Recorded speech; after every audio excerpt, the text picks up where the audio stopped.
Question है कि लाहना सिंह का परिचय अपने शब्दों में। लाहना सिंह कौन थे, सब लोग बारे में पता है ना, लाहना सिंह। तो लाहना सिंह के बारे में अब परिचय देना है, यानी कह रहे कि लाहना सिंह के जो परिचय है उसी को देना है। तो लाहना सिंह का परिचय अपनों शब्दों में देखता, किसके शब्दों, किताब के अनुसार ही देंगे। जैसे लाहना सिंह का परिचय देना है तो वो क्या करते थे, कहाँ के रहने वाले थे, उनका जन्म कब हुआ था, जो भी चीज है उन्हीं का परिचय देना है। और अपने शब्द का मतलब कि खुद से हम अपना से उसको लिखेंगे, नहीं तो जो किताब में पढ़े हैं उसी के अनुसार लिखे, लेकिन सिर्फ किताब को उठाकर नहीं छपना है, मतलब उसे पढ़ के और अपना से देना है। तो आएगा कि लाहना सिंह का परिचय अपने शब्दों में, तो कैसे लिखेंगे आप देखिए।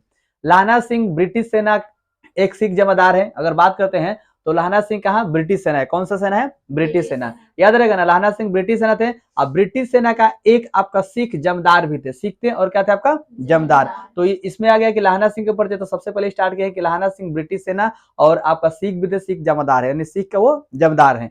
तो अगर बात करते हैं वो भारत से दूर यानी विदेश, भारत से कहा दूर यानी विदेश, तो विदेश कहां पर, तो फ्रांस में। कहां पर, देखिए इस पे लिखा होगा विदेश फ्रांस में, यानी वो भारत से दूर विदेश फ्रांस में जर्मन सेना के विरुद्ध युद्ध करने के लिए भेजा गया था। उनको कहां भेजा गया था, भारत से दूर कहां भेजा गया था, फ्रांस में। यानी अपने देश से दूसरे देश में जाते हैं तो क्या बोलते हैं, विदेश, विदेश बोलते हैं ना। ये किसी भी देश में जाइए उसको क्या बोलते हैं, विदेश। आप देशज और विदेशज शब्द पढ़े थे, याद है, देशज शब्द और विदेशज बताते हैं कि देशज शब्द क्या होता है और विदेशज शब्द क्या होता है। तो देखिए ये अपना देश में देशज हो गया, दो अपना देश से अलग होता है क्या बोलते हैं, विदेशज शब्द बोलते हैं। तो उसी तरीका देखिए इनको फ्रांस में, यानी फ्रांस में जर्मन के सेना के विरुद्ध युद्ध कर रहे, जो जर्मनी सेना थे उनसे क्या करना था, युद्ध करना था, माने उनके विरोध में भेजा गया था। तो लाहना सिंह का परिचय समझा रहा ना, यहाँ पर हो गया कि लाहना सिंह ब्रिटिश सेना का एक सिख जमदार है। वो भारत से दूर यानी विदेश, यानी भारत से अपना देश से वो दूसरे देश में भेजे गए थे। कौन सा देश में, फ्रांस में।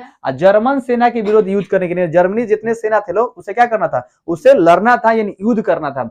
वह एक कर्तव्यनिष्ठ सैनिक है। अगर बात करते हैं तो लाहना सिंह क्या है, एक कर्तव्यनिष्ठ है, कर्तव्य का पूरा पालन करते हैं। इसे पूरे कहानी पढ़ेंगे तो समझ में आ जाएगा। देखिए वो एक कर्तव्यनिष्ठ सैनिक आपका है, आदमी साहस और शौर्य निष्ठा युक्त युद्ध के मोर्चे पर डटा हुआ था। अगर बात करते तो उसके अंदर जो हृदय था वो चीज, और शौर्य निष्ठा यानी उनके अंदर जितने भाव था सभी भाव से उस युद्ध पर क्या हुआ था, डटे हुए थे। यानी जहां पर थे वो मोर्चा पर क्या था, डटा हुआ था। यानी पूरे जितने उनके श्रद्धा भी था, लगन भी था, और जितने उनके पास बल था, बुद्धा था, मैंने सभी चीज से क्या होते वो डटे हुए थे, पीछे वो नहीं हट रहे थे। बहुत सारे सैनिक होते हैं जो क्या करते हैं, अपने जान गंवा देते हैं लेकिन पीछे हटते नहीं है। कुछ सैनिक, सभी सैनिक नहीं हटते, कुछ सैनिक होते हैं कि जिनके क्या स्थिति खराब होने के बाद ही पीछे हटना पड़ता है, लेकिन ये स्थिति खराब होने के बाद ही पूरा तक लड़े, पूरा समय तक ये लड़े हैं। तो देखिए इसमें युद्ध के मोर्चे पर क्या हुआ, डटा रहा। अब बात करते हैं विषम परिस्थिति में भी कभी वो आपका हतोत्साहित नहीं होता था। विषम परिस्थिति हो गया कि भाग जाएगा, ये बहुत सारे उसके पास परिस्थिति आ गया। सम परिस्थिति में तो खड़ा है ही, लेकिन विषम परिस्थिति अगर आ गया कि मान लीजिए कहीं नहीं होता है कि अब यहाँ से भागना जरूरी है तो हम मारा जाएंगे, ऐसे कई सारे परिस्थिति उनके पास आया, लेकिन फिर भी वो क्या हुआ, वो डटे रहे, वहां से वो हटे नहीं। यानी कई गो विषम परिस्थिति आए उनके पास लेकिन वो हटे नहीं। अपने प्राण की परवाह किए बिना वो युद्ध भूमि में खंदक में रात दिन, यानी अगर बात करते हैं तो अपने प्राण के, अब प्राण भी गवा सकते हैं लेकिन प्राण गवाए उसका चिंता नहीं था। और खंदक चर्चा किए थे हम लोग खंदक के बारे में, वो खंदक यानी युद्ध भूमि में जो खंदक था वो रात दिन पूर्ण यानी तन्मय से, तन्मय समझ था ना, पूरे तन्मय से क्या होता है, तन्मय के साथ कार्य करता है, यानी वो कार्य में लगे रहते थे। तो कहां पर रहते थे वो, युद्ध भूमि खंदक में। जो खंदक था पहाड़ी था नहीं लगा, उसमें खंदक था, उसी खंदक में वो रात दिन रहते थे लोग। पूरे पाला आपका थी, बर्फ कुछ भी गिरे, ठंडा गर्मी कुछ भी, बहुत गर्म था बहुत ठंडा कुछ भी पड़े, वो रात दिन खंदक में रहते थे लोग, क्योंकि उनको युद्ध करना था। तो आपको समझा गया कि युद्ध भूमि खंदक में रात दिन वो पूरा तन्मय से, तन्मय समझ रहा है, तन्मय से पूरा और क्या कार्य करते रहे, कार्य करते रहे, तन से और मन से, पूरे शरीर से भी और मन से भी वो कार्य क्या करते थे, करते रहते थे। अब हम बात करते हैं यहाँ पर कि कई दिनों तक खंदक में बैठकर निगरानी करते हुए जब वो उब जाते तो एक दिन वो अपने सूबेदार से कहता कि यहाँ से इस कार्य यानी ड्यूटी को जो था उसका मन भर गया है। यानी अगर कई कई दिनों तक ऐसे लगातार चलते रहता था, कई दिनों खंदक में बैठकर निगरानी करते रहते कि अब आएगा जर्मनी से, अब आएगा तो वहां से क्या करेंगे, लड़ेंगे या उसे मार गिराएंगे, जो भी चीज था। ये कई दिनों से ऐसे निगाह लगाते लगाते लगाते कुछ दिन नहीं होता कि थक जाते हैं। तो उसमें बोल रहे हैं कि वो एक दिन अपने सूबेदार से, सूबेदार हजारा सिंह के नाम हम लोग जानते हैं, सूबेदार से वो कहता है कि यहाँ इस कार्य यानी जो कार्य जो ड्यूटी था उसका ड्यूटी से उसका मन भर गया है। यानी कहता था कि ड्यूटी से मन क्या हो गया, भर गया है। ऐसी निष्क्रियता से वो अपनी क्षमता का प्रदर्शन नहीं कर पा रहा है, वह कहता है कि मुझे तो संगीन चढ़ाकर मार्च का हुक्म ना हो। अगर कह रहे कि मुझे मौका मिल जाए, जैसे मान लीजिए कि मोर्चे पर जाएंगे और मोर्चे पर गए वहां पर जैसे मार्च मोर्चे तो जाते हैं, वहां से मार के आएंगे फिर वापस जाएंगे तो छुट्टी भी मिल जाएगा, लेकिन कह रहे कि हमको दीजिए वहां पर हम सबको मार के आएंगे अकेले। देखिए इतना उनके पास बता रहे हैं कि अगर हमको मान लीजिए कि ऐसा क्या मिल जाए, हुक्म मिल जाए। यहाँ पर देखिए कह रहे कि मुझे तो संगीन चढ़ाकर मार्च का हुक्म मिल जाए, अगर मुझे मान लीजिए कि पूरे ऑर्डर मिल जाए, ऑर्डर समझते ना, आदेश मिल जाए तो हम क्या करेंगे, 7 जर्मन को अकेला मार के 9 लौटू। तो अब कह रहे हैं कि जो मुझे दरबार में यानी हमको दिल्ली पर माथा टिकना नसीब ना हो, यानी कह रहे हैं कि हम दरबार में हम क्या करेंगे, मतलब नहीं होता है कि माता के दरबार या कहीं पे भी किसी के भी दरबार, यानी समझिए कि घर मेरा नसीब ना होगा अगर हम मार के नहीं बहुत सारे लोग होते हैं कि हम ये नहीं करेंगे तो ये कर देंगे, होता है ना इसके बदले में। तो वो कह रहे हैं यानी कह रहे कि अकेला मारकर लौटूंगा, अगर नहीं लौटा तो ये आदेश दी जाए। लेकिन अकेले मार्च पर यानी मोर्चा पर जाने के लिए किसी को अकेले आदेश मिल ही नहीं सकता है, समझा गया। लेकिन फिर भी अगर बात करते हैं, अब देखिए अब उसके इन शब्दों से दृढ़ निश्चय से आत्मोसर की भावना निहित है। अब कह रहे कि उन शब्द को सुनकर निश्चय ही खुद से आत्मदृढ़ हो गया और उनके बात पर वो भावना से निहित हो जाते हैं। वह शत्रु से लोहा लेने के लिए इतना ही उत्कंठित है कि उसका कथन जो इन शब्दों में प्रकट होता है, बिना फेरे घोड़ा बिगड़ता है और बिना लड़े सिपाही। देखिए इसे इसका कहने का मतलब ये है कि बिना फेरे, अगर घोड़ा फेरा नहीं लेगा तो बिगड़ जाएगा, क्योंकि उसका आदत ही बिगड़ जाएगा। अब कैसे फेर लेने क्या पता है, दिन भर खाएगा पिएगा। तो उसी तरह करें, अगर बिना लड़े सिपाही हमारे लड़ेगा नहीं तो उसका आदत बनेगा नहीं। जैसे आप ले लीजिए फोर्स का, हम किसी को फोर्स का नहीं करें, ले लीजिए बिहार पुलिस वाले को, अब उनसे क्या करिए, दिन भर वो बंदूक ढोते रहते हैं, अब क्या करिएगा उसके बाद, अब दिन भर धोते रहते, कभी चलाना होगा तो गोली बा कि नहीं के कहीं ना गोली तो नहीं के, वो छोड़ के मेंशन हो जाए। तो फिर देखिए ऐसा होता नहीं, सबके पास उसमें गन में रहता है। लेकिन वो लोग के क्या होता है, हमको लग रहा है कि कई वर्षों हो जाता है चलाए हुए, कई वर्षों, शायद आप देखे हैं चलाते हुए, नहीं देखे होंगे, नहीं देखेंगे बोलो, कई वर्षों हो जाता है। अब बताइए कई वर्षों तक ऐसा ही गन में क्या रखा, गोली डाल के ऐसा ही रखे, आइए डेली पोछिए उसको और साफ करिए, और साफ कर क्या करिए उसको फिर लेके आइए, लेके जाइए, तो आदत खराब हो गया। अब चलाना होगा, मान लीजिए कि आपका बहुत बड़ा बड़ा अगर तोप आ गया तो बोले वो सीखना पड़ेगा। अरे समझना, तो बिना आपका फेरे घोड़ा बिगड़ सकता है, और बिना, जैसे आप लोग पढ़ना छोड़ दीजिए लगभग 10-15 दिन, 1 महीना, और देखिए 1 महीना के बाद आपका अभ्यास छूट जाएगा। जैसे कि हम कहानी बताए, एक बार आदेश आया ऊपर से कि ये बारिश नहीं होगा, आदेश आता है ना, तो आदेश आया ऊपर से कि बारिश नहीं होगा। सभी किसान क्या किए, अपना अपना जितने खेत में काम करते ना, सब लोग छोड़ छाड़ के घरे चले गए कि बारिश होगा ना कुछ दिन तक, कई वर्षों तक बारिश नहीं होगा। ऊपर से आदेश आया, मैंने एक कहानी बता रहे, मतलब ये ऊपर वाला भगवान नहीं आके बोलने की नहीं है। अब जैसे नहीं होता कि मौसम गड़बड़ है तो लगता है कि बारिश नहीं होगा से, तो भगवान आके बोले, यानी खुद बारिश बरसाने वाला ही बोले कि अब बारिश नहीं होगा, कितने दिन तक, 6 महीनों तक बारिश नहीं होगा, 3 महीनों तक बारिश, मतलब कुछ दिन तक बारिश नहीं होगा। सभी किसान क्या किए, वापस अपना खेत में से चल बसे कि अब इस बारिश हुई भी नहीं करेगा, उपज हुई भी नहीं करेगा, इसलिए क्या किए, सब लोग घर अपना चले गए, दूसरे काम में लग गए। और एक किसान क्या किया, वो रात दिन अपने खेत में लगे ही रह गए, रात दिन खेत में लगे ही रह गए। वो लगातार अपने आते थे, सुबह जितना उसका ड्यूटी था जैसे करते थे, आके अपना करते थे, जाते थे। फिर उसने जब देखे वो जो मना किए थे, यानी फिर ऊपर से आए बारिश बरसाने वाला, कौन बरसाते हैं पता है आप लोगों को, फिर आए ऊपर से इंद्र भगवान, पता होगा सब लोग को। फिर आते हैं और बोलते हैं क्या चीज, कि आप सबको बोल दिए हैं कि बारिश नहीं होगा, फिर भी आप खेत को बंजर को ये सब काट कुट रहे हैं, या जो भी खेत बना रहे हैं, कि फायदा क्या होगा जब बारिश भी नहीं करेगा। तो बाकी सब लोग चले गए, आप लोग को भी जाना चाहिए, आप क्या करें यहाँ पर। तो उसने बोले कि अगर हम इसलिए काम कर रहे हैं कि हम काम करना अगर छोड़ देंगे तो मेरा अभ्यास छूट जाएगा, क्या पता कहीं 6 महीना के बाद हमारा काम कहीं करने नहीं है, तो ये भी तो छूट सकता ना। कि हो सकता है कि अगर हम 1 महीना 2 महीना छोड़ दें तो मेरा काम करना हो सकता है छूट जाए, समझा रहे ना। कि अगर हम मान लीजिए कि छोड़कर चले जाते हैं तो 2-4-10 दिन के बाद या 1 महीना के बाद हम कहीं काम करना भूल जाए तो कैसे होगा, क्योंकि अभ्यास करेगा तभी तो होगा। 6 महीना आप बरसाइएगा नहीं, 6 महीना हम बैठे रहेंगे, 6 महीना के बाद आएंगे खेत कोने के लिए तक गोरे काट लेंगे। अरे समझना, तो बोले भगवान बोले कि अच्छा ये थी ना करी तय करे थी, तो उसी दिन से वही बरसना, बोले बा ना ना हम बरसना था, क्या पता 6 महीने के बाद हम लोग भुलाइए थे बरसे का, तो भगवान भी बरसने लगे ना बरसा। तो उसने क्या हुआ, वो भी बरसने लगे, बारिश उसी से लगे ना, कि बारिश भी छूट जाएगा तो क्या हो जाएगा, कहीं क्या पता बरसना क्या हो जाएगा, छूट जाएगा। तो इसलिए वो भी वहां से बरसने लगे। तो उसमें देखिए बड़े बड़े ये सब कहानी है। तो इसमें भी बोल रहे हैं यहाँ पर कि अगर बात करते हैं बिना, अगर मान लीजिए कि फेरा के घोड़ा बिगड़ता है और बिना लड़े सिपाही, तो नहीं लड़ेगा तो बिगड़े कि नहीं बिगड़े, बिगड़ भी करेगा। देखिए शत्रु की हर चाल को विफल करने में अपूर्व क्षमता एवं दूरदर्शिता उसमें थी। यानी अगर शत्रु की अगर बात करते हैं तो हर चाल, जिस तरह से शत्रु चाल चलेगा, जिससे देखिएगा आप लोग चेस खेलते हैं ना, जिस तरह से चाल चलेगा तो सामने वाला भी वैसा ही चाल चलता है। अगर आप तिरछा चलेगा तो तिरछा वो भी चलेगा, आप इधर चलेगा तो वो भी। देखते हैं शत्रु जैसा जगह जरूरी नहीं कि आप जैसा चल रहे, क्योंकि उसमें क्या रहता है कि मारना है, सिर्फ क्या है उसमें मारना होता है। तो जैसे शत्रु चाल चलेगा हर तरह से इनके पास विफल कर देंगे उनको, इनके पास वो क्षमता था। अगर बात करते हैं तो देखिए उसके जीवन का एक दूसरा पहलू भी है, उसकी मानवीय संवेदना, यानी उसके जो संवेदना है सबसे ज्यादा है वचनबद्धता, वचन के प्रेम, वचनबद्धता समझना, वचन से क्या थे बधे रहना। अगर है कि लड़ना है तो लड़ना है, रात हो दिन हो तो लड़ना है तो लड़ना है। वचनबद्ध था, वचन से वध था, प्रेम था। और अपनी किशोरावस्था में एक बालिका के प्रति उसका अव्यक्त प्रेम था। अगर बात करते हैं तो किशोरावस्था में जब उसका बचपन था, किशोरावस्था ना, तो उसमें उस व्यक्ति क्या, उस बालिका से क्या था, उस व्यक्ति से प्रेम था, यानी अव्यक्त उस व्यक्ति से क्या था, प्रेम था। कालांतर में वह सेना में भर्ती हो गया तथा संयोगवश उसे यह ज्ञात हुआ कि वह बालिका अब सूबेदार की पत्नी है। देखिए इसको पता था, आप लोग को पहले पढ़ाए थे कि उसमें क्या था कि शुरुआत में ही लाना से किससे मिले थे, शुरुआत में कौन बालिका का नाम क्या है,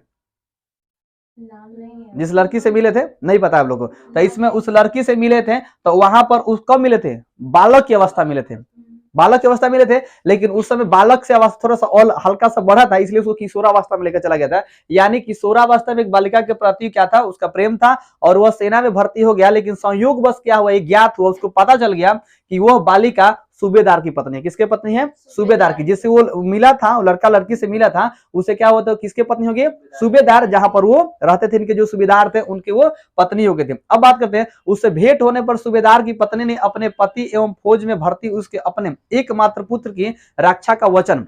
अब देखिए कह रहा है कि सूबेदार की पत्नी जो थे अपने पति एवं फौज में भर्ती उसके अपने एकमात्र पुत्र, उसके पति भी थे और उसका पुत्र भी थे, वो कह रहे पुत्र की रक्षा वचन। अब कह रहे कि ये एकमात्र पुत्र की रक्षा का वचन लाहना सिंह से लिया, जिसका पालन लाहना सिंह ने अपने प्राण बाजी लगाकर किया, वह उसकी कर्तव्यरंता तथा वचन का पालन करने में उत्कृष्ट उदाहरण है। अगर बात करते हैं तो उसमें क्या था, सूबेदार की पत्नी ने लाहना सिंह से क्या किया, गुहार लगाए, लाहना सिंह से बोले कि मेरे पति और जो मेरे पुत्र है उसको आपको सेवा करना है। आइए ऑलरेडी लाहना सिंह क्या थे, आपका वचनबद्ध थे, एक बार वचन ले लिए तो इसमें ये पूरे निष्ठा इनका ये था कि एक तो उनसे प्रेम था और प्रेम के चलते क्या कहते सेवा भी करना जरूरी था। और बात करते हैं तो इसमें वचन लिए थे कि हम पूरे क्या करेंगे, मरते दम तक क्या करेंगे, सेवा करेंगे, और देश के प्रति ये गद्दारी नहीं किए और लास्ट तक लड़े। और बात करते हैं सूबेदार के भी, तो इनको प्राण बचाने तक लास्ट तक ये लड़ते रह गए, जब तक ये और इनका सांस था तब तक ये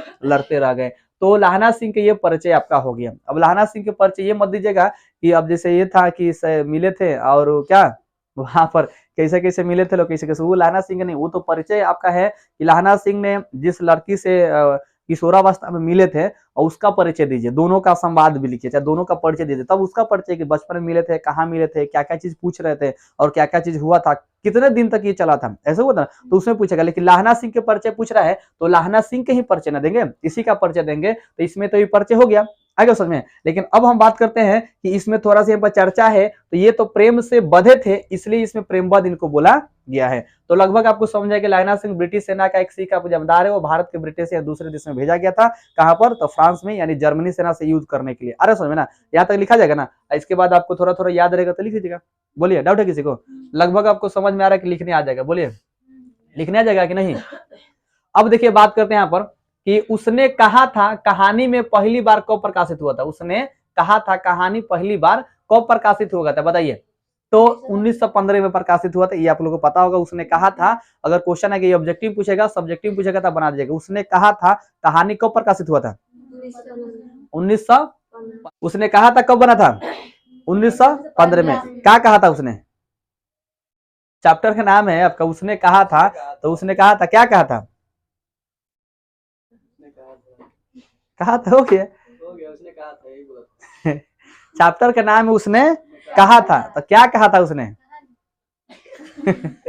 उसने कहा होगा ना। देखिए उसमें आप लोग पढ़े होंगे 20 के दांत, नाम पढ़ा है 20 के दांत, काहे 20 के दांत नाम पढ़ा है, 10th क्लास में पढ़ना है। 20 के दांत काहे पढ़ा है, मदन ने कासू को कितने दांत तोड़े थे, और दांत क्या था, वो दोनों दांत था, वो 20 का दांत था, उसे 20 होता है काटने पर, ऐसा से 20 नहीं होता है, इससे दो दांत जो टूटा था ना, वो दूधा दांत था, यानी 20 का वही दांत था, इसलिए नाम पड़ गया था 20 के दांत। 20 के दांत पढ़ा है। तो इसे, तो इसमें ये लाहना सिंह के है चैप्टर, तो इसमें पूछ रहा है कि ये उसने कहा था, क्या कहा था, पूछा इसमें है ना, आए थे उसने कहा था, पूछ रहा था ना बार बार, उसने कहा था कि तेरी कुरमाई हो गई, पूछता था, तो इसलिए इसके चैप्टर का नाम हो गया उसने कहा था। अब क्या कहा था, 20 के दांत, क्या 20 के दांत, तो दो दांतवा टूटा था, इसलिए उसका नाम 20 के दांत था, दोनों दांत टूटा क्या थे, 20 के दांत था, इसलिए उसका नाम पड़ गया था 20 के दांत। जितने चैप्टर है सब चैप्टर में पूरे कहानी में से, जैसे मूवीज आप देखते हैं, मूवीज, अब मूवीज में से क्या होता है, जैसे आप देखेगा सुपर 30 मूवीज देखे होंगे, सुपर 30 आनंद सर का है, सुपर 30 देखेगा मतलब क्या, सुपर 30 मूवीज का नाम है, लेकिन कैसे नाम रखा गया, यानी आईआईटी में बच्चा 30 का 30 रिजल्ट देते हैं, अब बैच चलता है सुपर 30, इसलिए उसका नाम पड़ गया सुपर 30। आगे समझ, 30 का 30 रिजल्ट देते हैं, सुपर 30 रखने का मतलब कि 30 का 30 रिजल्ट हुआ था, सुपर 30 यानी 30 का 30 सुपर हेलो, तो इसलिए उसका नाम पड़ गया सुपर 30। इसी तरीके से नाम पड़ता है। तो ये कहानी कब प्रकाशित हुआ था, 1915 में, लगभग आप लोग को पता होगा, नहीं पता होगा तो आप लोग देख लीजिए, 1915 में प्रकाशित होता। उसने कहा था कहानी में किसने किससे क्या कहा था, देखिए क्वेश्चन आइए गया आगे ना पर, कह रहे कि उसने कहा था कहानी में किसने किससे क्या कहा था, बताइए क्वेश्चन आ गया ना।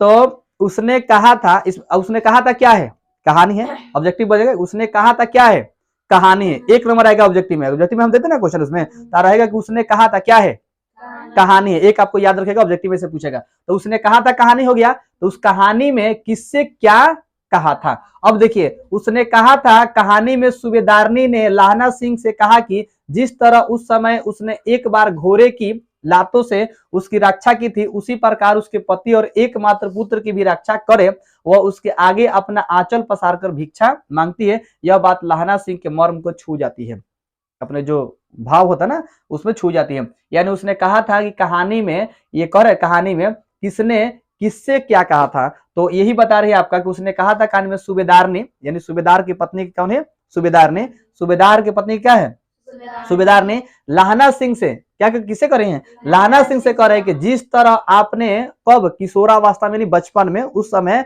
ये जब क्या था आपका, घोड़े से लात पड़ने पर, यानी जिसको बैठ कर जाते हैं, क्या बोलते हैं उसको, टांगा बोलते हैं ना हम, तो टांगा पर क्या होते हैं, बैठ कर जाते हैं, यानी उसमें घोड़ा रहता है ना, तो उस घोड़े के नीचे क्या आ गई थी, सूबेदारनी आ गई थी बचपन में, तो उसको क्या कौन बजा था, लाहना सिंह ने बजाया था। तो वही करे कि जिस समय आपने क्या किए, घोड़े की लातों से हमको बचाए थे, उसी तरह आप क्या करिएगा, मेरे पति को एकमात्र और पुत्र को रक्षा करिएगा, मैं आपसे आंचल पसार क्या कहता हूं, भिक्षा मांगती हूँ। और ये बात लाहना सिंह के मर्म छू जाती है पूरा दिल को, यानी भाव पूरा क्या होते हैं, अपने उनके जो भाव होते हैं पूरे छू जाते हैं, और उसी से क्या करते हैं, पूरा रक्षा के लिए पूरा तत्पर रहते हैं। तो ये इनसे अगर कहे कि उसने क्या कहा था, किसने कहानी में क्या कहा था, तो आप समझ में आ गया क्या कहा है, कौन किससे क्या कहा था, आगे समझ में ना।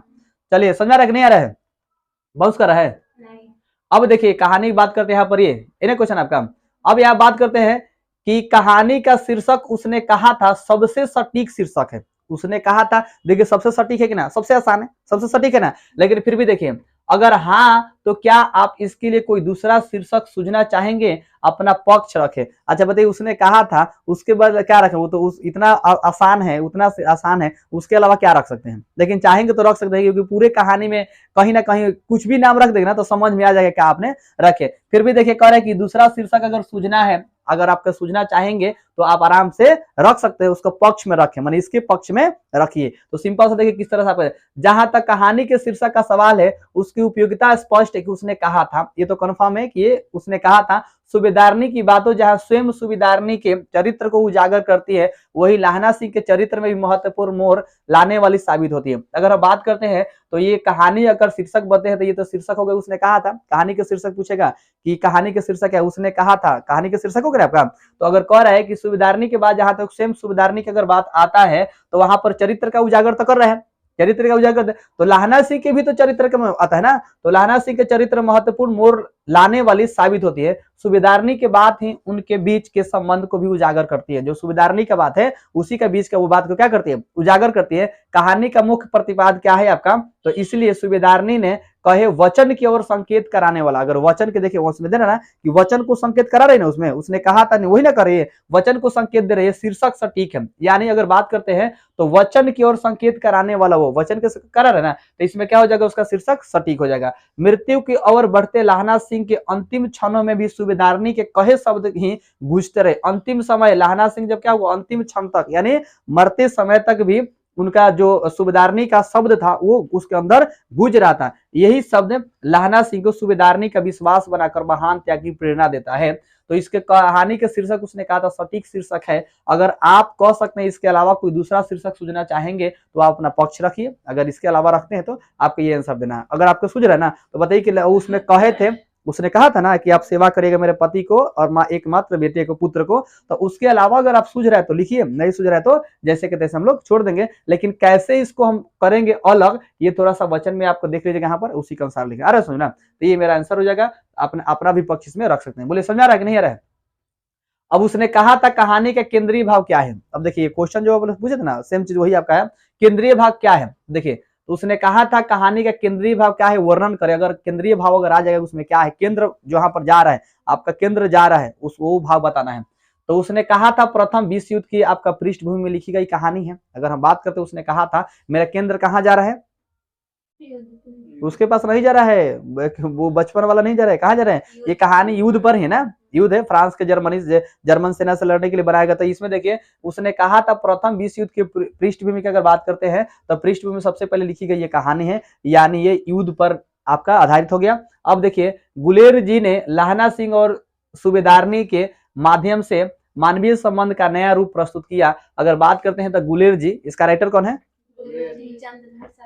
चंद्रधर शर्मा गुलेरी, यानी गुलेर जी कहिए, या पूरा नाम क्या है गुलेर जी का, चंद्रधर शर्मा गुलेरी। यानी देखिए इसमें गुलेर जी ने लाहना सिंह और सूबेदारनी के माध्यम से, देखिए कहानी को थोड़ा सा क्या करेंगे, अगर मूवी जैसा नहीं बनाएंगे, अनोखा नहीं बनाएंगे तो कोई पढ़ेगा, किसी को समझ में नहीं आएगा। इसलिए गुलेर जी ने कहा कि लाहना सिंह और सूबेदारनी के माध्यम से, सूबेदारनी जो थे और लाहना सिंह थे, उसके माध्यम से मानवीय संबंध, जो मन का जो संबंध था, मानवीय संबंध का नया रूप प्रस्तुत किया। लाहना सिंह सूबेदारनी के अपने प्रति विश्वास से अभिभूत होता है, क्योंकि वह विश्वास के नींव में बचपन के ही संबंध है, और उस समय का विश्वास बचपन के ही विश्वास कर रहे, उस समय युद्ध में भी दिखा रहे बचपन का ही विश्वास दिखा रहे। अगर हम बात करते हैं तो उसमें जो विश्वास था वो लाहना सिंह के क्या करता है, बचपन के समय जो विश्वास, सूबेदारनी का विश्वास लाहना सिंह को उसे महान त्याग की प्रेरणा देता है। तो इसमें ये कहानी जो बनाए थे तो यहाँ पर ध्यान दीजिए, बचपन का जो संबंध था किनसे आपका था, सूबेदारनी से बचपन का जो संबंध था, उसमें प्रेम जो स्वभाव था, उसी का वो जो विश्वास था बचपन वाला, वही विश्वास सूबेदारनी का विश्वास लाहना सिंह को उसको महान त्याग करने की क्या करता है, ये प्रेरणा देता है। यानी उसको त्याग करने की कौन प्रेरणा देता है, बचपन वाला जो विश्वास है उसी को लाहना सिंह को महान त्याग करने की प्रेरणा देता है। तो अगर आएगा कि केंद्रीय जो भाव है बताइए, तो गुलेर जी ने उसमें सबसे केंद्र क्या बताए हैं, लाहना सिंह को बताए हैं और सूबेदारनी को बताए हैं। इसलिए सबसे ज्यादा केंद्र कहां पर जाता है, लाहना सिंह और सूबेदारनी के, तो उसके बारे में लिख दीजिएगा, लिखा जाएगा ना। अब बात करते हैं थोड़ा सा यहाँ पर देखिए, कहानी एक और स्तर पर अपने को व्यक्त करती है। प्रथम विश्व युद्ध की पृष्ठभूमि पर यह एक अर्थ में युद्ध विरोधी कहानी भी है। अगर बात करते हैं तो प्रथम विश्व युद्ध कब हुआ था, 1914 में, लगभग आपको पता होगा प्रथम विश्व युद्ध कब हुआ था, 1914 में। तो प्रथम विश्व युद्ध की अगर बात करते हैं तो पृष्ठभूमि पर यह अर्थ में युद्ध विरोधी कहानी भी है, क्योंकि लाहना सिंह के बलिदान का उचित सम्मान किया जाना चाहिए था, परंतु उसका बलिदान व्यर्थ हो जाता है और लाहना सिंह का करुण अंत में युद्ध के विरुद्ध में खड़ा हो जाता है, और लाहना सिंह का कोई सपना पूरा नहीं होता है, क्योंकि पूरे युद्ध में अपने पूरी जिंदगी बिता देते हैं। इसलिए इनका जो सपना है, सारे सपना क्या होते हैं, टूट जाते हैं। लेकिन फिर भी ये अपने सपने के प्रति जो आपका प्रेम के प्रति है वो हटते पीछे नहीं है। अब बात करते हैं दूसरे क्वेश्चन, समझा रहे हैं ना आप लोगों को। अब बात करते हैं लाहना सिंह के प्रेम के बारे में लिखिए, तो आप लोग आराम से लिख सकते हैं, कौन नहीं लिखेगा, सब लोग को लिखा जाएगा, लिखा जाएगा ना। फिर भी देखिए बता दें यहाँ पर कि लाहना सिंह के प्रेम के बारे में लिखिए, लाहना सिंह अपनी किशोरावस्था में एक अनजान लड़की के प्रति आसक्त हुआ था, किंतु वह उसके प्रणय सूत्र में नहीं बंध सका। कालांतर में उस लड़की का विवाह सेना के कार्यरत एक सूबेदार से हो गया था। यानी लाहना सिंह किशोरावस्था में एक अनजान लड़की से मिले थे, यानी जब वो क्या करते थे, बाजार जाते थे, तो बाजार गए थे, क्या लाने गए थे, सब्जी, दूध, शुरुआत में दूध दही लेने गए थे और बाद में सब्जी। तो उस समय जब गए थे तो वहां पर क्या किया, देखिए कहां पर मिले थे वो, एक तांगा के नीचे जो आते हैं, यानी घोड़ा से क्या हुआ था, पैर पर, घोड़ा का पैर ना पड़े, पैर पड़ने से यानी जैसे वो क्या होता है, एक छोटी लड़की थी वो गिर गई थी और गिरी थी तो इनका नजर पड़ा था और घोड़ा के जो पैर पड़ने से पहले क्या कि उसको बचा लिए थे। यानी वहां पर वो परने सूत्र से बंध नहीं सका, कोई दिक्कत नहीं। यहाँ पर देखिए कालांतर में उस लड़की का विवाह सेना में कार्यरत एक सूबेदार से हो जाता है। यानी अगर इनका बता रहे कि इनका प्रेम के बारे में, तो उसका जो बचपन में जिनसे लड़की से मिले थे उनका शादी किससे होता था, सूबेदार से हुआ है। लाना सिंह भी सेना में भर्ती हो गया। अब लाना सिंह भी क्या हो गया, सेना में भर्ती हो जाता है। इसको पता नहीं है, उस समय तक पता नहीं है, उनको पता उस समय तक नहीं था ये सेना में भर्ती हुआ तब तक में। अचानक अनेक वर्षों के बाद उसे ज्ञात हुआ कि सूबेदारनी जी थी वो क्या थी, लड़की है जिससे उसने कभी प्रेम किया था। अब बात करते हैं अचानक अनेक वर्षों के बाद, कई वर्षों के बाद उसको पता चला कि वो छोटे उस समय उसको पता नहीं था। अपना पढ़ते गए पढ़ कर सेना में भर्ती हो गए। इसके बाद उसको पता नहीं था, ध्यान में नहीं था, समझा रहे ना। अब बता रहे हैं कि वो कुछ दिन के बाद ज्ञात हुआ, अचानक अनेक वर्षों के बाद, मैंने कई वर्षों के बाद। अब देखिए ज्ञात हुआ कि सूबेदारनी जो थी वो लड़की जिससे वो क्या करता, कभी प्रेम किया था। सूबेदारनी ने उसे निवेदन किया कि वह उसके पति सेना में भर्ती व एकमात्र पुत्र बोधा सिंह की रक्षा करेगा। अब आपसे क्वेश्चन पूछा जाएगा कि बताइए कि जो बोधा सिंह है, बोधा सिंह कौन है? सूबेदार हजारा सिंह क्या है, बेटा यानी पुत्र है। तो अब देखिए यहाँ पर एकमात्र पुत्र बोधा सिंह की रक्षा करेगा। लाना सिंह ने कहा था कि उस बचपन को निभाएंगे और अपने प्राण का बलिदान कर उसने अपनी प्रतिज्ञा का पालन किया। यही उसका वास्तविक प्रेम था, यही ना प्रेम था। जरूरी देखिए ये नहीं होता है कि अब ये पूरे कहानी को लिख देंगे, जरूरी ये होता है कि कहानी को ऐसा लिखे कि समझ में उसको आ जाएगा। जैसे देखिए एग्जाम्पल क्या होता है ना कि प्रेम अगर भाव है तो देखिएगा आपके मम्मी से, पापा से, काका, नाना, मौसा, चाचा, चाची जो भी है ये सब प्रेम भाव है। प्रेम भाव है कि नहीं है? अगर मान लीजिए बात करते हैं तो आपके घर में जितने लोग हैं, लगभग जितने सदस्य, अच्छा सबसे प्रेम भाव है कि नहीं है? सबसे प्रेम है। तो रीजन ये होता है कि अगर प्रेम भाव है तो उसमें कई सारे कहानियां बनता है। अब उस कहानी को पूरा मर्मिक अनुसार लिखेंगे शुरू से लेकर अंत तक, तो क्या हो जाएगा, शुरू से लेकर अंत अगर लिखेंगे तो कहानी लिखते जो खत्म होगा नहीं ना होगा, लेकिन जो मेन आपका मुख्य उद्देश्य है उसी को उसमें दर्शाना चाहिए। अब देखिए ये कह रहे हैं कि इनके जो लाना सिंह का प्रेम था, इसका वास्तविक प्रेम क्या था कि वचन का, क्या किसका प्रेम था, वचन का। ये था आपके घर में लगभग जितने सदस्य हैं, हमारे घर से लेकर जितने सब लोग सदस्य हैं, सभी के सदस्य में लगभग सभी मम्मी पापा सभी काका नाना मौसा से प्यार करते हैं, प्रेम करते हैं नहीं करते ना। अभी का जो प्रेम है, अभी का जो प्रेम है वो क्या करता है लोग, अभी का प्रेम देखे, अभी का प्रेम भाव जो है वो क्या है, काम भर प्रेम भाव है, उसके बाद कुछ नहीं है। अब कहता लोग प्रेम बहुत है। अब देखते हैं लड़का लड़की सब देखते हैं सब, हम टीवी में तो देखिए रहे, ऐसा हकीकत तो देखते हैं सब, एकदम कौन हाथ काट लेगा, एकदम लिख देगा नाम हो जाएगा, एकदम पूरा उसका नाम लिख देगा, क्या थी कुछ जो भी नाम होता है, जो भी उसका नाम होता है लिख देगा, एबीसीडी कुछ भी उसका नाम क्या करके लिख देगा, बहुत प्रेम है। लड़की क्या करेगी सब, ये भी एकदम लिख देगी प्रेम है बहुत सारा। अभी देख रहे हैं ट्रेंडिंग, तो अपने किससे पूछते हैं, मामी से, काकी से, नानी से, मौसी से, सभी से पूछते ना।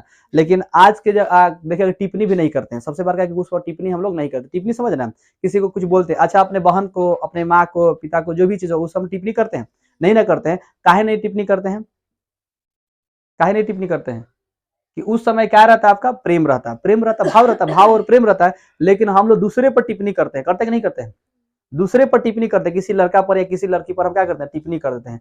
तो फिर टिप्पणी कर देते हैं तो फिर इसका मतलब कि आपका उसका प्रेम भाव नहीं है उसके प्रेम भाव। और मान लीजिए कि जिस पर हम किसी पर टिप्पणी करते हैं, अच्छा ये होता क्या है कि ना कई तरह आप लोग समझते हैं, कई सारे तरीका से होता है कि जो टिप्पणी करते हैं लोग बार बार परी करते हैं लोग, तो उसका मतलब कि उससे प्रेम नहीं है। जरूरी नहीं है कि उस पर टिप्पणी नहीं करा, चाहे किसी को नहीं बोल रहा उसके प्रेम प्रति है। जैसे आपका अगर बात करते हैं, अगर आपका मोबाइल है, कितना प्रेम है मोबाइल से बताइए, आपके जितना गर्जीवन का जितना शायद प्रेम नहीं होगा उतना उससे ज्यादा कहीं ज्यादा मोबाइल का प्रेम है कि नहीं है। एग्जाम्पल, आपका अगर मोबाइल गलती से भूला जाता है, अगर आपका मोबाइल गलती से भूला जाता है तो देखिए कितना दुख होता है। आपके घर में मान लीजिए कि पेरेंट्स है चाहे जो भी है, अगर हादसा कुछ होता है तो आपको दुख होता है कि नहीं होता है, उतना ही दुख किसको होता है, मोबाइल भुला जाने पर होता है कि नहीं होता है, नहीं होता है यहाँ पर। तो ये जरूरी नहीं है कि आपका जो ये इससे लगाव था, इससे कैसे लगाव था, तो इसका ये लगाव का मुख्य उद्देश्य क्या था ना, कि मुख्य उद्देश्य ये था कि बचपन में इसको प्रेम हुआ था और एक इसने बताया था कि बंधक के बारे में, और उसने बताया कि मेरा जो पति है और मेरा पुत्र है उसको सेवा करिएगा। और उसको सेवा में करने के लिए उसका देखिए प्रेम कितना था, उसको सेवा में पूरी अपने प्राण को त्याग दिया, पूरा सेवा करते रहेगा। वहां पर आपको बताया जाए, सबको याद हो वैसा लिख दीजिएगा आप। प्रेम का मतलब आप समझिएगा कि बलिदान, प्रेम का मतलब क्या है? बलिदान। ये बलिदान था, यानी प्राण का बलिदान दिया था और प्रतिज्ञा का पालन किया था, इसलिए उसका वास्तविक प्रेम है। आगे समझ में ना। अच्छा, बचपन में मिला था और कुछ दिन के बाद उसको भुला गया था, पता था उसको? नहीं ना पता था। कई अनेक वर्षों के बाद देखिए यार कि अचानक अनेक वर्षों के बाद उसको पता चला, अनेक वर्षों के बाद क्या हुआ? पता चला। तो बताइए कि फिर वहां से क्या होगा? उसका प्रेम जग जाएगा। उसको पता चला कि नहीं, यहाँ से उसको शादी हो गया, वो बोल रहे हैं, तो प्राण के बलिदान देकर क्या किया? अपने प्रतिज्ञा का पालन किया, यही उसका वास्तविक प्रेम था। आगे समझना। लिखा जाएगा कि छोड़ दीजिएगा लोग? चलिए, उसने कहा था, अगर बात करते हैं, उसने कहा था कहानी कितने भागों में बटी हुई है, कहानी के कितने भाग में युद्ध का वर्णन है? सब जगह युद्ध का वर्णन नहीं है। कहीं देखिएगा कहानी पर इंटरटेनमेंट वाले हैं, कहीं कुछ है, कहीं कुछ, कहीं कहीं हर जगह कहानी इसका अलग अलग है, एक जगह जैसा नहीं है। तो उसने कहा था कहानी कितने भागों में बटी हुई है, कहानी के कितने भाग में युद्ध का वर्णन है? कितने भाग, उसमें भाग है ना, भाग बनाए गए, तो कितने भाग में युद्ध का वर्णन है? तो देखिए इसमें बात करते हैं। उसने कहा था कहानी 5 भागों में बटी है। कौ भाग में बटी गई? 5 गो। उसने कहा था कहानी कितने भागों में बटी गई है? आंसर हो जाएगा 5 आपका। लेकिन सब्जेक्टिव में लिखना है, तो देखिए अब इस पूरी कहानी में 3 भाग में युद्ध का वर्णन है। 5 जगह भाग है, लेकिन कौ भाग में युद्ध का वर्णन है? 3 गो है, द्वितीय, तृतीय और चतुर्थ। प्रथम में भी नहीं है, क्योंकि प्रथम तो स्टार्ट हुआ है किशोरावस्था से, बचपना से स्टार्ट हुआ था, तो उसमें कहानी युद्ध का है ही नहीं। दूसर का अगर हम बात करते हैं तो कुछ क्षण तक वो आगे चला था, वो कहानी दूसरका में भी इन कर गया था, तो उसमें किसमें था? आपका द्वितीय में चला गया था। जैसे कुछ क्षण तक आगे बढ़ गया था, तो उसमें कुछ जगह चर्चा हुआ था, क्योंकि उसका किशोरावस्था तो पार हो गया था ना, बड़े हुए थे लोग, तो उसमें आपका द्वितीय में, तृतीय में और चतुर्थ में, यानी बाकी में नहीं होता। और 3 युद्ध में भाग का क्या है? आपका युद्ध का दृश्य है, यानी 3 भाग में युद्ध का दृश्य है। तो कह रहे उसने कहा था कहानी कितने भागों में बटा है? बताइए। 5 भागों में बटा है। और युद्ध के कौ जगह चर्चा है? और बिना युद्ध के कौ जगह चर्चा है? आ जाएगा ना आपको? तो ये ऑब्जेक्टिव में भी आपको 2-3 क्वेश्चन इसमें बन जाएगा। बन जाएगा नहीं बनेगा? अब बात करते हैं आगे। अब देखिए कहानी के पात्र की एक सूची तैयार कीजिए। जो कहानी है एक पात्र बनाइए, एक सूची बना देना। सूचीबद्ध होता है ना, उसका सूची एक बना देना है। तो कहानी का मुख्य पात्र लाहना सिंह है, ये सब लोग को पता है। कहानी का जो मुख्य पात्र है क्या है? लाहना सिंह है। और शीर्षक क्या है बताइए? तो शीर्षक क्या है? उसने कहा था, अभी इसके पहले चर्चा की था ना, उसने कहा था शीर्षक हो गया। शीर्षक समझा रहे ना, मूवीज का जो शीर्षक होता है, तो इस शीर्षक को उसने कहा था। लेकिन ये कहानी के पात्र सूची तैयार कर रहा है, तो कहानी का मुख्य पात्र लाहना सिंह होगा। मुख्य पात्र हो जाएगा लाहना सिंह, और शीर्षक क्या हो जाएंगे? उसने कहा था। अब देखिए जिसके इर्द गिर्द कहानी, इधर उधर इर्द गिर्द कहानी के घटनाक्रम घूम रहे, चारों तरफ कहानी ही घूम रहा है। अब बात करते हैं इसके अतिरिक्त अन्य पात्र निम्नलिखित है। जैसे एक बालिका, एक उसमें बालिका है, एक लाहना सिंह है, हजारा सिंह है, बोधा सिंह है, आपका लपटन साहब है, और वजीरा और भी लेना ना, ये लोग इतना है। तो एक बालिका जिसकी भेंट कभी किशोरावस्था में लाहना सिंह से हुई थी, तथा कालांतर में उसका विवाह सूबेदार हजारा सिंह से हुआ था, ये आप लोग को पता होगा। तो एक बालिका मिली थी, एक कहानी में था। अब बात करते हैं लाहना सिंह है, तो कहानी का मुख्य पात्र कौन हो गया? लाहना सिंह। तो इसका मतलब देखिए कहानी का मुख्य पात्र लाहना सिंह, तो एक हो गया। 2 नंबर में क्या हो जाएगा? एक हो गया। 2 नंबर में हजारा सिंह क्या थे? सूबेदार थे। और इनकी पत्नी कौन थी? सूबेदार ने। अब देखिए बोधा सिंह, बोधा सिंह है ना, तो हजारा सिंह क्या था? पुत्र है। और लपटन जो है वो क्या है? तो लपटन साहब सेना का एक उच्च अधिकारी है। जो सेना में उच्च अधिकारी होता ना, वही अधिकारी थे। और वजीरा सिंह क्या थे? सैनिक थे। वजीरा सिंह क्या थे? आपका एक सैनिक थे। अब कह रहे हैं यहाँ पर जारा क्या है? मौत है और निमोनिया से मरने वाले को मुरब्बे नहीं मिला करते। वजीरा सिंह इस कथन का आप से स्पष्ट करें। जारा समझते हैं? हाँ, तो जारा क्या है? कह जारा क्या है? मौत है और निमोनिया से मरने वाले की मुरब्बे नहीं मिलते हैं। निमोनिया से मरने वाले को मुरब्बा नहीं मिलता है। वजीरा सिंह के इस कथन का आज से बताइए, आखिर कहने का इनका उद्देश्य क्या था, ये क्या कहना चाह रहे हैं? तो देखिए आपको आंसर क्या देना है। वजीरा सिंह जो पलटन का विदूषक है, वो लाहना सिंह को कहता है कि अपने स्वास्थ्य की रक्षा करो। क्या कह रहे हैं वहां पर? कि वजीरा सिंह जो पलटन का विदूषक है, वो क्या कर रहे हैं लाहना सिंह को? कि लाहना सिंह कहते हैं कि अपने स्वास्थ्य की रक्षा करो। जारा की जो ठंड है मौत का कारण बन सकती है। जो जारा है, क्योंकि बहुत पला था वहां पर, जारा जो है क्या कर सकती है? ठंडी के कारण क्या होगा? मौत का कारण होगा। यानी समझिए कि मौत का कारण बन सकती है। मरने के बाद तुम्हें कुछ प्राप्त होने वाला नहीं है, मरने के बाद कुछ मिलने वाला नहीं है। इसी खंडर में क्या किया जाएगा? फेंक दिया जाएगा, इसी में दफना दिया जाएगा। समझ रहे ना? तो मरने के बाद कुछ नहीं मिलेगा। यदि निमोनिया से तुम्हारी मृत्यु हो जाती है तो तुम्हें कोई मुराबा अथवा अन्य स्वादिष्ट वस्तु नहीं मिलेगी। अगर निमोनिया से, मान लीजिए कि यदि निमोनिया से तुम्हारी मृत्यु हो जाती है तो तुम्हें कोई मुराबा अथवा अन्य क्या होगा, स्वादिष्ट मिठाई या वस्तु नहीं मिलेगी। जीवन का सुख फिर नहीं मिलेगा। समझ रहा ना कि कोनो बीमारी हो गया, मर गया तो जीवन का फिर कोई सुख मिलने वाला नहीं है। साथ ही तुम अपने अस्तित्व को इस प्रकार समाप्त कर दोगे, अर्थात मृत्यु अंतिम सच्चाई है। सब लोग जानते हैं कि मृत्यु जन्म लिया है तो मरना क्या है, निश्चित है, लेकिन बीमारी से मरना क्या है, गलत बात है। अपने स्वास्थ्य को क्या करिए, अपने ध्यान रखिए। तो पूरे रात दिन मेहनत में क्या करता है, रात दिन पूरा मेहनत करता है, रात दिन लगाता है अपने देश की रक्षा करने के लिए। किसको रक्षा कर, सूबेदार के या उसके पुत्र के रक्षा करने के रात दिन क्या करता है, उसी में लगा रहता है। तो कह रहे कि रक्षा करो, लेकिन क्या करो, तनी स्वास्थ्य पर जरूरी बा, आना तो का हुई, मुराबा नहीं मिलेगा। मुराबा कैसे खाएगा, खाइए लो मुराबा, पहले बार मुराबा कैसे किलो चलिए मुराबा खाइए, खुशी खाइए मुराबा, पहले बार नु नहीं बोला शुद्ध गड़बड़ी। कहती है कि तुम राजा हो, कहती है कि तुम राजा हो, मेरे मुल्क को बचाने आए हो। वजीरा सिंह के इस कथन में किसका और संकेत है। और देखिए इसमें बहुत बड़ा क्वेश्चन है और इसे पूछता है कि कहती है कि तुम राजा हो, क्या कहती है, तुम राजा हो, मेरे मुल्क को बचाने आए हो। वजीरा के इस कथन में किसकी और संकेत है। जो वजीरा के इस कथन है तो किसकी ओर संकेत किया जा रहा है, तो किसकी ओर संकेत किया जा रहा है, देखिए यहाँ पर हम ध्यान देंगे।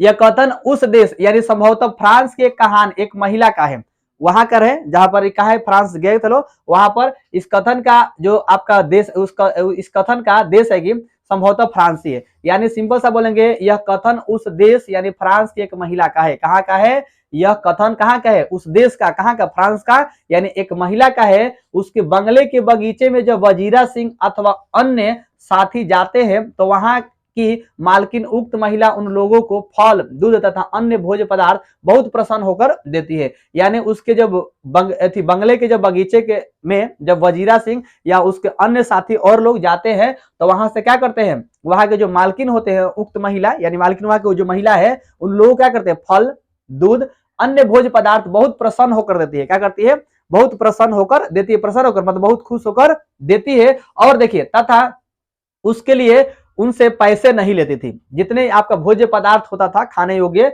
या दूध होता था, फल होता था, देती थी, उसके बदले क्या करती, पैसा नहीं लेती थी। उसे इस बात की प्रसन्नता है कि उक्त सैनिक इसके देश को जर्मन हमलवारों से रक्षा करने के लिए आए हुए, यानी उसको ये बात की प्रसन्नता था, बहुत खुशी था कि हमारे देश को क्या किए, ये सैनिक रक्षा करने के लिए आए हैं, इसलिए उसे क्या करती, पैसा नहीं लेती थी। अब हम बात करते हैं, अब यहाँ पर देखिए, अतः वह उन सैनिक को अपना रक्षक मानकर उनका स्वागत सत्कार करने का तत्पर रहती थी। और उनको क्या मानती थी, वो रक्षक मानती थी कि हमारे देश के लिए रक्षा करने हैं, ये हमारे रक्षक है, इसलिए क्या करते, तत्पर हमेशा उसका सेवा करते थे। और जो भी फल सब्जियां या खाने योग्य पदार्थ देती थी उसका पैसा नहीं लेती थी। तो ये लगभग आपको लिखने आ जाएगा ना। चलिए आगे बात करते हैं। यहाँ से कहती है तुम, यहाँ पे हो गया। अब बात करते हैं यहाँ से कि लहना सिंह के गांव में आया तुर्की मौलवी क्या कहता है। देखिए उसमें बहुत बार क्वेश्चन ये प्रीवियस में पूछा गया है आपको, देखिएगा वहां पर कह रहे कि लहना सिंह के गांव में आया तुर्की मौलवी, कहां से आया था, तुर्की थे, तो इसलिए यहाँ पर आपका तुर्की मौलवी क्या कहता है। अब देखिए लहना सिंह के गांव में एक तुर्की मौलवी पहुंचकर वहां के लोगों को प्रलोभित करता है। प्रलोभित समझते हैं, जैसे कुछ कुछ बता के, जैसा नहीं होता है ये चीज, जैसे देखिएगा गांव में बेचने वाला आता है लो, अब बेचने वाला आएगा तो कहेगा ऐसे दीजिए, ये ले लीजिए, ऐसा होता है प्रलोभित, माने आपको प्रलोभित करेगा। जैसे आपको देखेगा कबाड़ी वाला आता है या फिर बहुत प्रकार के आता है, जादूगर वाला आता है, जादू वाला, तो इस सब में मैंने ये जादू टोना में ज्यादातर प्रलोभित किया जाता है, होता है ना, तो जादू टोना में ज्यादातर प्रलोभित किया जाता है। ऐसे ऐसे करेंगे तो ये हो जाएगा, जादू मंत्र ये होगा, आप ले लीजिए, ये कर लीजिए, वो करिए, अब बांध लीजिए, हाई लीजिए, होता है, ऐसे कई सारी चीजें होता है। तो उसमें कबाड़ी वाला आता था, खैर तो मान लीजिए उसके बदला में कहता है कि सब बेचने वाला नहीं है, इसको क्या करिए, अरे ये सब बेकार के मतलब बेचा है, कुछ नहीं बेचेगा, 2-4 रुपया देकर लेके चलते हैं, अब फोर फोर का क्या करते हैं, सामान बेच देते हैं, समझ रहा ना, बेचने जाता कि नहीं जाते हैं सब, चलो चलो चलो बेचे, आता कि नहीं आता है, कैसे चलाता है, कैसे चलाता है, ले लो हटी ना, अब तो नहीं लगे, अब जहिया नहीं बेचे, कहीं चिल्ला के बोले ले लो हटी ना, डरा जी सर, डरा के भाई लो हटी धरते ही ले, हमारा अच्छा ही लोग अपना घर के सारा बर्तन फेंक दे दे भाई ले जो, लेकिन अब जाके जंगला तो चिल्लाई पूछा घर तक ले लो हटी ना, अब कस के तो क्या होगा, अब क्या करेगा, अब लोहा टीना कहेगी भाई जितना बार बर्तन है सब ले जाओ, सब हमारे घर से ले भागे से। अब जाके चिल्लाई बुक ले आई लोहा टीना, तो फिर रुकेगा लोहा, मान ली कस के जाइएगा लोहा टीना जाता है भाई, जितना मान सहयोग वस्तु के दे दिया सके हमारे घर के टीवी तक ले जाओ भागे जैसे। ऐसे जाके मत भेजिए चिल्ला चिल्ला के, तो लोग भागे। देखिए ये कह रहा है कि अब आए तुर्की मौलवी क्या करता था, आपको समझ गया कि उस गांव में पहुंचकर क्या करता, सभी लोगों क्या करता, वहां के लोगों को प्रोलोभित करता था, माने उसको लोभित कर रहा है। वह उन लोगों को मीठी मीठी बातें से भी भुलावे में डालने का प्रयास करता था, यानी मीठा मीठा बात करता था और क्या करता, भुलवाने का प्रयास, भुलावे में प्रयास करता था। वो गांव वालों, अगर बात करते गांव वालों से कहता था कि जब जर्मन शासन आएगा तो तुम लोग सारे कष्ट दूर हो जाएंगे। जब ये कह रहा है कि जर्मन शासन आएगा तो तुम लोग को सारे कष्ट क्या हो जाएगा, दूर हो जाएगा, तुम लोग सुख चैन की वंशी बजाओगे, तुम्हारी सारी आवश्यकता पूरी हो जाएगी। ये क्या कहता था कि जब ये गांव में आता था उसे क्या कहता था कि जर्मन शासन आएगा। कौन सा शासन आएगा, जर्मन का शासन आएगा। तब तो जर्मन शासन आएगा तो सारे कष्ट का हो जाएगा, दूर हो जाएगा, और तुम लोग सुख चैन से क्या करोगे, बंसी बजाओगी। जैसे बंसी बजाते हैं समझते ना, जैसे बजा रहे कृष्ण भगवान, ऐसे तुम लोग भी बंसी बजाओगी, तुम्हारी सारी आवश्यकता क्या हो जाएगी, पूरी हो जाएगी। कौन कर रहा है, लाना सिंह ने, जो आया तुर्की था मौलवी वही कहता था, समझ रहे ना। तो लाना सिंह के गांव में कौन आया था, एक तुर्की आया था, वही ये चीज आपको बता रहा है। आ रहा समझ में नहीं आ रहा है। उसने कहा था पाठ के आधार पर सूबेदारनी का चरित्र चित्रण करिए। अब देखिए थोड़ा चरित्र चित्रण करेंगे तो थोड़ा सा बड़ा होगा। तो कह रहे हैं कि उसने कहा था पाठ के आधार पर सूबेदारनी का क्या करना है, चरित्र चित्रण करना है। समझ आ रहा है कि नहीं आ रहा है, आ रहा है ना। तो देखिए क्या करना है, चरित्र चित्रण करना है। यहाँ पर सूबेदारनी कहानी में सिर्फ 2 बार आती है। सूबेदारनी कहानी में कितनी बार आती है, 2 बार आई करती है, मात्र 2 बार आती है। याद रखिएगा कि इस कहानी में सूबेदारनी का रोल कितना बार है, 2 बार। एक बार कहानी में आरंभ में ही, ये तो सबको पता होगा, शुरुआत में वही थी। तो ये एक बार कहानी के आरंभ में, और दूसरी बार कहानी के अंतिम भाग में, जहां सेवा के लिए बोल रहे हैं, अंतिम भाग में, वह भी लाहना सिंह के स्मृति में। लेकिन वह कहानी में सूबेदारनी का चरित्र लाहना सिंह के बाद सबसे महत्वपूर्ण चरित्र है। अगर देखेंगे लाहना सिंह के बाद सबसे महत्वपूर्ण चरित्र वहीं पर होता है। उससे पहली मुलाकात 8 वर्ष की बालिका के रूप में होती है। पूछा जाएगा कि बताइए कि लाहना सिंह के जब उस बालिका से मुलाकात हुआ था, भेंट हुआ था, तो कितने वर्ष की थी, 8 वर्षों की थी। तो 8 वर्ष की बालिका के रूप में होती है, जो अपने ही उम्र के लड़के के मजाक से लजाती है। अपने ही उम्र, क्योंकि वो भी 8 साल के थे और वो भी 8 साल के थे, तो उसने वो लजाती है। देखते हैं जैसे बच्चे होते हैं तो उसमें क्या होता है, कुछ बोलते हैं लोग तो शर्माते हैं, लजाते हैं। हमारे जन कुछ बोल देगा तो लजाएगी, शर्माएगी नहीं शर्माएगी। तो क्या बोला था कि शर्मा गई थी, तो क्या बोलते हैं बोलते हैं ना। आप लोगों को पता होगा, यहाँ पर हमको बताने की सब जरूरत नहीं, आप लोग आराम से लिखिएगा, बहुत ये एंटरटेनमेंट में लिखा जाएगा। तो अपने ही उम्र के लड़के से क्या करती हो, मजाक से लजाती है। लेकिन उसके व्यक्तित्व में पहला परिवर्तन ही हमें तब नजर आता है लाहना सिंह के इस प्रश्न में जवाब कि तेरी कुरमाई हो गई। यानी अगर बात करते हैं तो लाहना सिंह के उस प्रश्न में जवाब क्या आता है कि तेरी कुरमाई हो गई। और जब वो कहती है कि हाँ हो गई है, देखते नहीं है रेशम के काढ़ा सालू, उसका इतने विश्वास के साथ जवाब देना यह बताता है कि जैसे सगाई के साथ एकाएक बहुत बड़ी हो गई है। एकाएक उसे कह रहे कि तेरी कुरमाई हो गई, तो हाँ हो गई बोलते ना वहां पर। अब वो दिखाती है रेशम के धागा दिखाती है, पूरे विश्वास के साथ वहां पर जवाब देती है। अब बात करते हैं उसने, अब वह करे कि उसे विश्वास के साथ जवाब देना ये बताता है कि जिस सगाई के साथ एकाएक नहीं है बहुत बड़ी हो गई, सगाई के साथ लग रहा है कि बहुत बड़ा हो गई है। मैंने उसी समय बोला है कि लग रहा है कि सगाई हो गई ना तो बहुत बड़ा हो गई, ऐसे वो जवाब देती है उस तरीका से। लेकिन फिर भी देखिए इतनी बड़ी विश्वास में उतना विश्वास आ गया कि वो दृढ़ता पूर्वक जवाब दे सकी, इतना तो कम से कम है ना, वो जवाब दे सकी हाँ हो गई है। जाहिर है कि जाहिर है विश्वास यह है कि अभिव्यक्ति सूबेदारनी की व्यक्ति का नया पहलू है। फिर भी अभी यह समझने में असमर्थ है। अगर बात करते हैं तो देखिए सूबेदारनी का जो अभिव्यक्ति था वो नया पहलू है, फिर भी अभी वो समझने में असमर्थ था कि कुरमाई का अर्थ क्या है। फिर भी उसको समझ में आ नहीं रहता, लेकिन फिर भी कह रहे कि हो गए, समझ रहे ना, उसको पहलू समझ में आ ही नहीं रहता, पहले उसको समझ में नहीं आता कि कुरमाई का अर्थ क्या होता है। इसलिए या लड़की होने के कारण वो अपनी भावनाओं को यह तो व्यक्त नहीं करती, इसलिए ऐसा नहीं लगता कि कुरमाई का उस पर भी वैसा ही आघात लगा है जैसे लाहना सिंह पर लगा था। उसको पता नहीं था इसलिए वो बोल देते कुछ, लेकिन फिर भी बात करते यहाँ पर देखिए, किंतु लाहना सिंह के साथ उसके संबंध कितने गहरे थे इसका एहसास भी कहानी में सूबेदारनी के माध्यम से ही होता है। अगर बात करते हैं तो लाहना सिंह का जो साथ उसका कितना संबंध था, गहरा संबंध था, ये एहसास कहां से होता है, कहानी सूबेदारनी के माध्यम से होता है, क्योंकि उस समय वो क्या कहते हैं, मिले थे और मिलने के पश्चात बताए थे ना, तो वहां पर इनको पता चलता है 8 साल की नादान सी उम्र में जिस लड़के से उसका मजाक का संबंध बना था, उसे वह 25 साल बाद अपने मन मस्तिष्क से नहीं निकल पाई। अगर बताइए कि 8 साल के बाद मिला था, और 8 साल के बाद क्या हुआ था, उन लोग का जॉब हो गया था, किसी का शादी हो गया था, मैंने 8 साल के बाद यानी 25 साल की उम्र में, 25 साल तक क्या हुए, अपने मन में वो क्या था, उनके यादें था।